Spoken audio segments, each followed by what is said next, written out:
So, kamusta po mga streetwise? Ako po si Takero Miyamoto at welcome po sa aking munting channel. So mga kababayan, kahapon pala no, May 16, 2025, pinalitan po si Arnel Ignacio bilang administrator po ng OWA. Hanggang ngayon, no, isang araw na po nakalipas, wala pa rin po tayong nakikitang statement ni Arnel Ignacio tungkol nga po sa pangyayari po na to. So, yun naman pala, no, ang lumalabas ngayon sa mga balita, sinibak po talaga si Arnel Ignacio dahil po sa maanumalyang, di ba, kinakasangkutan niya na nakakahalaga nga po ng 100 million of pesos. So, plunder. Okay. So, plunderer pala, no? So, ngayon, mga kababayan, no, ano ba yan? Kapag nadidikit ba talaga kay Digong, natututo magnakaw? Ganun ba yung... Pag-usapan natin yan kasi allegedly pa lang naman ito no. So ito nangyari to kahapon. Okay. Attorney Patricia Yvonne Coaunan, formal nang nanumpa bilang bagong OWA administrator transition meeting kay admin Arnel Ignacio sinagawa. Okay. So nakita pala sila kahapon kasi merong transition na nangyari no. So basahin natin to no. Sabi dito. Okay. Tingnan, OWA incoming administrator Patricia Yvonne Coaunan at ongoing administrator Arnel Ignacio nagpulong para sa transition. Okay. So may transition naman pala. Okay. So ngayon ng hapon, Mayo 16, 2025, formal nang nanumpa si Attorney Patricia Yvonne Coaunan bilang bagong administrator ng Overseas Workers Welfare Administration sa harap ng Department of Migrant Workers, DMW. No? Secretary Hans Leo Kakdak. DMW dating POEA.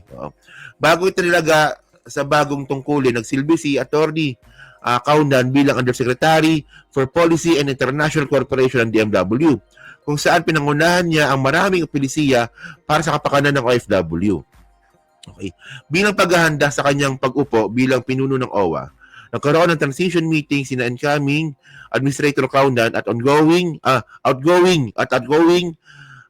Administrator Arnel Ignacio upang matiyak ang tuloy-tuloy na operasyon, programa at serbisyo para sa mga OFW at kanilang pamilya. Okay. So ngayon mga kababayan, kasi ako po, dati po akong OFW. At nung OFW po ako, naabutan ko talaga si Arnel. So syempre, ito po yung pag-portray nga po ni Arnel po sa mga OFW na kumikilos, tumutulong, di ba? And then, nagtatrabaho. At ako nagulat po talaga ako no na may issue pa lang plunder itong si Arnel Ignacio no. So actually meron tayong mga complaint dito no. Papakita natin mamaya-maya lang no. So sabi dito no, ngayon ito. So ito si Attorney Yvonne. Okay. So actually ang point kasi dito mga streetwise no, kung totoo talaga na may anomalyang ginawa si Arnel Ignacio no.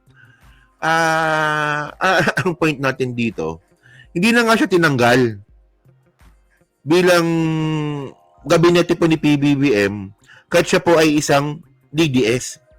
Kasi nagtiwala sa kanya si PBBM, di ba? Tapos eventually talaga, ganun talaga, minsan talaga matutokso ka talaga. Kung totoo itong mga allegation na to. Kasi ito, atahasang sinabi to ni ni Secretary Kakdak no? Ito galing itong DMW mismo, no? DMW Chief Kakdak inilahad kung bakit inalis at pinalitan si Arnel Ignacio sa OWA. So tinanggal talaga siya, no? So sabi dito, sinabi ni Department of Migrant Workers Secretary Hans Kakdak na hindi nagbitiw kung hindi inalis at pinalitan sa pwesto si dating Overseas Welfare Administrator Arnel Ignacio dahil sa anomalyang umanong transaksyon na pinasok ng huli na umabot sa 1.4 billion ang halaga. Di ba? So ano yun? Ayon kay Kakdak, pumasok umano sa Ignacio sa 1.4 billion acquisition deal nang walang pahintulot ng board ng OWA. Ayun, puta. So procurement pala yung problema nito. Former Administrator Ignacio did not resign from office. He was removed and replaced on the count of loss of trust and confidence due to anomalous 1.4 billion land acquisition deal and did not go through the OWA Board of Trustees on at least 6 counts. Pahayag ni Kakdak sa GMA News Online noong Biyernes. Okay, so hanggang ngayon wala pa rin pong statement si Arnel Ignacio, no? Ang point natin dito mga kababayan, no? Kasi kaya nga po merong board of trustees. Kaya nga po merong mga board of member ang bawat ahensya para po magkaroon po ng tawag nito, para magkaroon po ng check and balance dun po sa mga bibilin na lupa, for example, at saka sa mga acquisition nga po ng mga gamit. Pero by the way, mga kababayan, bakit di ba pinadaan sa board? Kasi si Kakdak na may sabi di ba? And actually, no, meron dito may complaint dito kay Arnel Ignacio at ito po ay ito, no? Ito po ay natanggap na to nung October pa pala nangyari ito. Ito yun Tingnan nyo ang tunay na anyo ni Arnel Ignacio ay hindi may tatago. Ang OWA sa direksyon ni Arnel Ignacio ay bumili ng lupa amounting 1.4 billion. Ang lupa ay hindi naman maaring tayuan ng kinakailangang gusali sapagkat katabi ito ng airport sa NAIA. O nga, no? So, para saan yun, no? Kasi, mamaya, babasahin natin ito mamaya, no? So, ito nga pong complaint nga po kay Arnel Ignacio, October 21, 2024 pa pala ito. Tagal na pala, no? Ito po ay received po from kay Hontiveros. Okay. Reklamo kay Hontiveros pala ito ni Pinasa. So ngayon, no, ang sinasabi kasi ng mga ibang mga fanatic nga po ni Arnel Ignacio,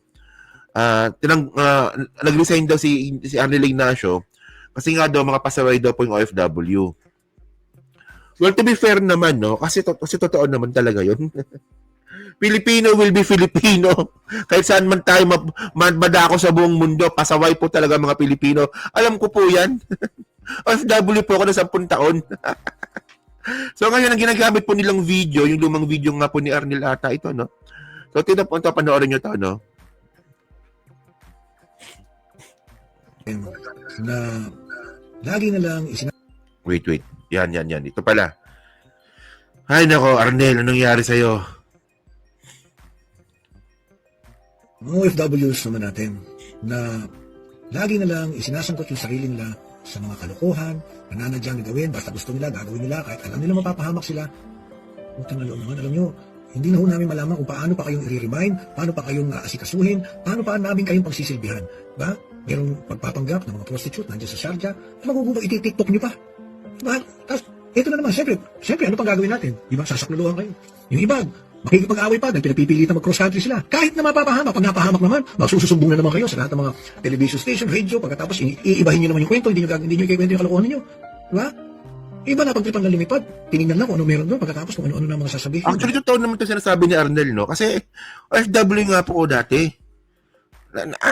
Diyos ko, kung alam nyo lang po talaga, saan ka nakakita, no? Kasi ako, OFW po ako sa Middle East. So, saan ka nakakita, no, na nasa Saudi ka na, nagbebenta pa kayo ng droga? Hindi na, actually, totoo yun. Nasa Saudi na mga kababayan, nagbebenta pa rin ng droga. At panahon po yun ni Digong, walang exemptions doon, noong nangyari po sa amin yun. And then, syempre, uso yung mga siraan ng pamilya, di ba?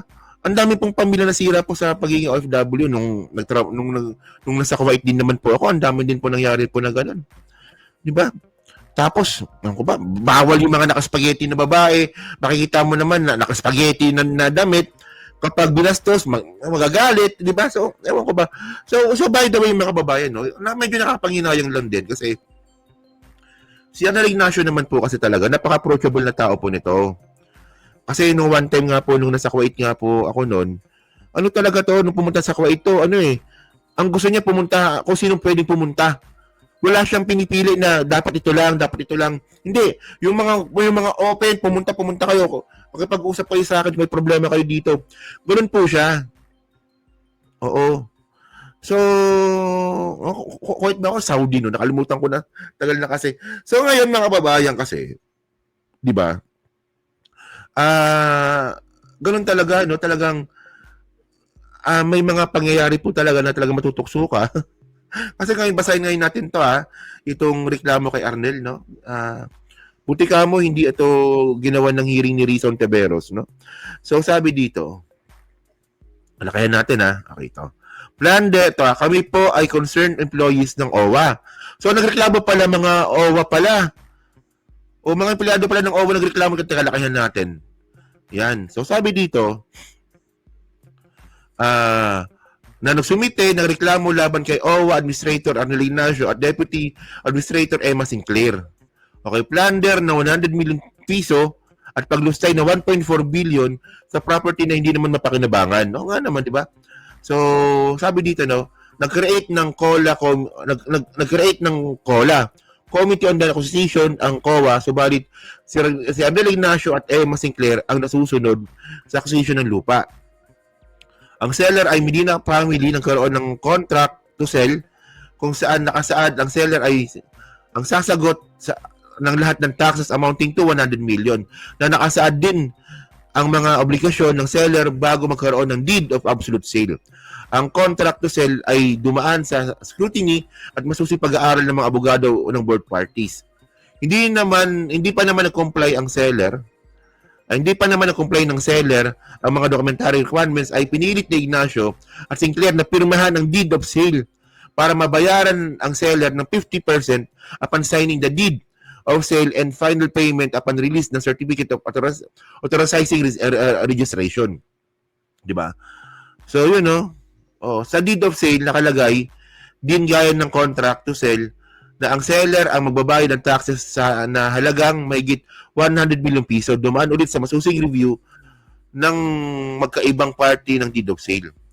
Noong September 12, 2024 ay galit na galit si Ignacio at pinatawag ang Execom at members ng COLA at kung bakit todong pinagalitan si Deputy Administrator Quino sa hindi pag-release ng 50% payment kay Medina. Okay? May mga documentary requirements na hindi pa na-submit pero hindi pa nabigay ni Medina, pinilit ni Ignacio ang cash division na i-release ang 50% na bayad. So, ganun, di ba? So, pagkaraan ng ilang araw, galit si Ignacio at pinarefund sa seller ang 100 million na taxes na binayaran nito alinsunod sa contract to sell at deed of sale. Ang refund ng 100 million na taxes ay plano at mungkahi ng Deputy Administrator Emma Sinclair. Galit na galit na sinisi ni Ignacio si Deputy Administrator Quino dahil ayon kay Ignacio ay napabayaan ni Quino na dapat daw ay ang mababayad ng 100 million. Okay. Gets na. Okay, gets na. Ganun pala nangyari. So, ito base ito kasi medyo magulo pagbabasa ko eh. So, ngayon pala, bumuli pala ng lupa. No, worth 1.4 billion. So, hindi pa tapos yung mga papeles. Gusto na po ni Arnel Ignacio na bayaran na po si seller ng 50%. Ang usapan, yung seller po yung magbabayad po ng tax. Kasi may tax yan eh. Pag bibili ka ng lupa, may tax yan. Pero yun naman pala, yung 100 million, di ba? Pinabayad po ni Arnel Ignacio sa COA. Then binayaran na rin pala ng seller. So ngayon, nasa ng 100 million. Ayun pala. So tandaan natin mga babae na pag plunder, 50 million, di ba? Pag plunder po, pag lumagpas po ng 50 million po yung sinasabing kinurakot, plunder po yun. So ang tanong dito mga babayan, no? Well, mabait naman si Arnel, no? Base sa experience ko nga. So, paano na? Ganun lang yun, sibak sa trabaho. Walang investigasyon. Walang kaso. Hindi, to be fair, dapat may kaso. Dapat investigasyon, di ba? So, yun mga babayan, no? So, kayo po, nung masabi nyo nga po dito, sa pagsibak nga po kay Arnel Ignacio. So, kayo ba naniniwala po ba kayo dito na magagawa ni Arnel Ignacio ito? Di ba? So, pa-comment lang po sa baba at binabasa ko pong lahat yan. At syempre dyan po sa Team Replay, pa-like, pa-subscribe. Kung naman kalabisan, pa-share na rin po ng video po na to. So, thank you mga ka-streetways. So, kita na lang ulit tayo sa susunod nating content. So, thank you. Salamat and bye-bye.